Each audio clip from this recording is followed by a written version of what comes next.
In this video, we will be learning how to assign a tech to a job. You can do this a couple of ways. First, with the write-up window populated, click on the Dispatch button. All the information follows to the Dispatch window. Highlight the job you want to assign to a tech. Then click on the drop-down arrow next to the Service Tech box.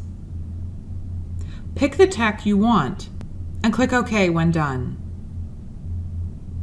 You can also do this in a blank dispatch window by clicking on the dispatch window. Click Find, typing in the RO number you're looking for, click OK, then click Edit and enter the tech from the drop-down arrow, and click OK once more.